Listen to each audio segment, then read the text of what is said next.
This is Annata Restaurant. We're on Willoughby Road in Process. We're kind of like a modern bistro style, casual fine dining. Being that beacon in the community where you can have a special night out on the last Wednesday and Thursday of every month. We do a wine dinner. We focus on either a different region, different varietals. So right now we're in southern Italy. We've got a lot of things from Campania, from Puglia, from Sicily, focusing on ingredients from there and kind of making it our own at the same time. I'm going to show you guys one of the entrees we have on at the moment. It's also the first course in our set menu that we do normally. So it's a pink snapper. It's filleted and sliced raw. There's no extra curing or anything like that. We slice and weigh out about 50 grams. And we kind of like to use a mixture of the top loin, the tail piece, just so the customer gets like all the different parts of the fish.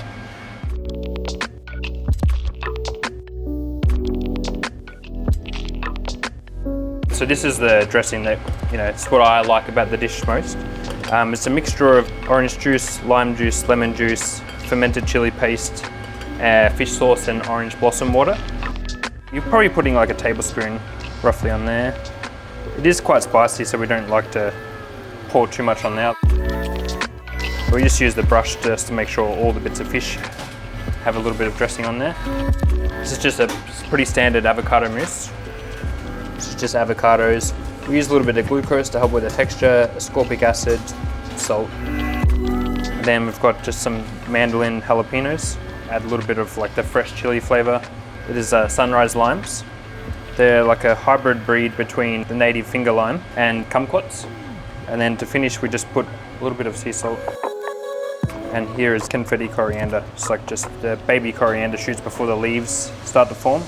They have like a nice light coriander flavor without having that thick bite that some of the leaves can have.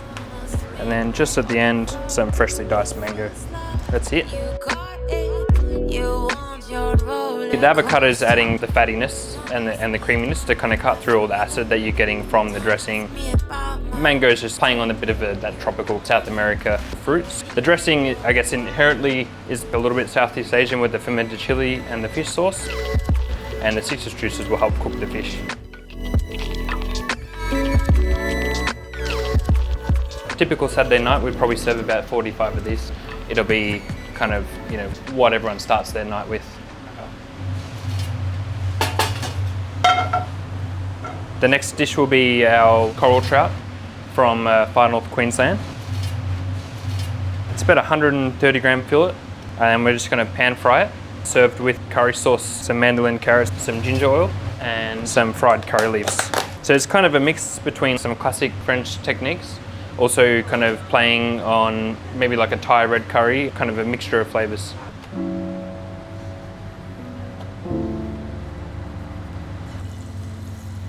Coral trout. It's really a nice white firm flesh and it is nice and sweet. Don't quote me on this, but I feel like it's from the diet that it has, being a coral fish, it's eating a lot of crustaceans. To me the texture is somewhat on the way to lobster where it's nice and pearly and it has that sweetness that goes well with the red curry. So it does like to contract and curl, so we want to keep it nice and flat on the pan just so that all the skin gets crispy. See, now it will stay nice and flat in the pan. So we'll let that skin set and then we'll put it in the oven for a few minutes.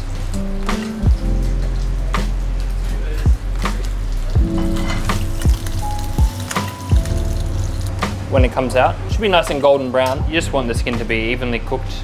You don't want to cook too far into the fillet, otherwise the flesh underneath the skin will get quite dry. There's not a ton of fat in coral trout. Let's have a look at this.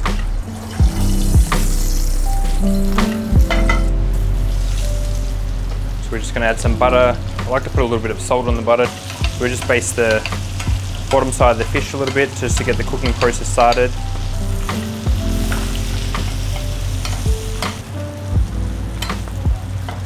That should be good. And then just to finish, we add a little bit of lemon juice.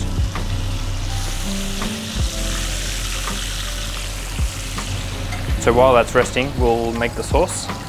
This here is the bouillabaisse that has also coconut milk and like a red curry paste, and it's seasoned with lime juice.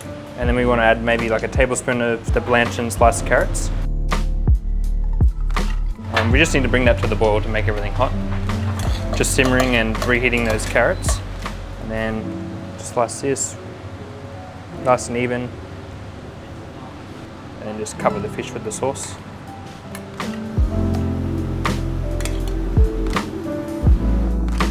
Ginger oil. It's also got some green onion and garlic in there.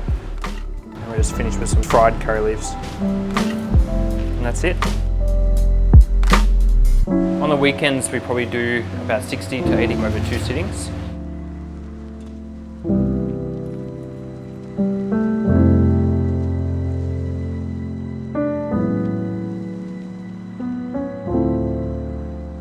This one is on the menu it's called a lemon meringue millefeuille. So it's a combination of kind of 2 classics, a millefeuille with puff pastry and cream and the flavors of lemon meringue pie.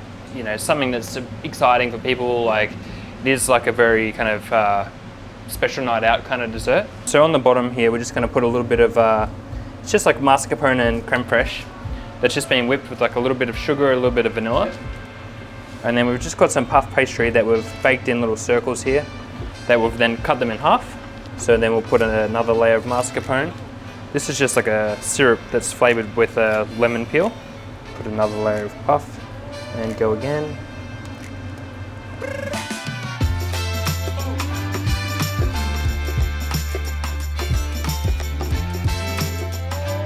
And just give it a nice little firm press. And now we want to just put on the top here, we put a little bit of mascarpone. Now this is like Italian meringue. As we're whipping the meringue, we're also torching the top of it as well, so the burnt bits get mixed into the meringue as well, just to kind of amplify the burnt kind of meringue flavour.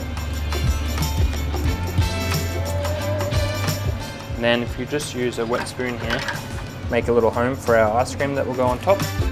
So we've got like the nice torch flavours already inside the meringue, but then we'll also burn the outside as well.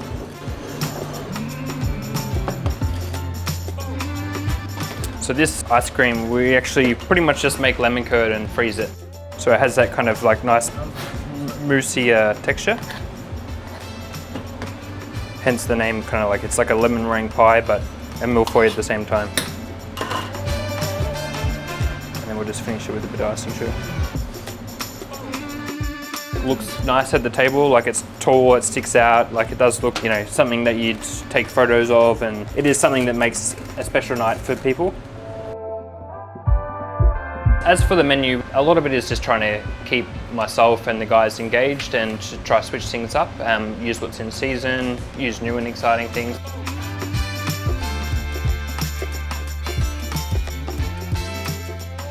It was a little bit surprising, to be honest. After so many years of being that half a point short, I was like, oh, it's just another year at 14.5. Like, but then when we got invited to actually go to the event, I was like, oh, every time I've worked for places where we've been invited, usually you get a hat. I didn't want to say anything, but yeah, it's good. Not everyone loves rewards on bits of paper that say you're good at your job, but it's really nice to receive at least like the recognition now, and it's really good for the guys, you know, that have been pushing all these years.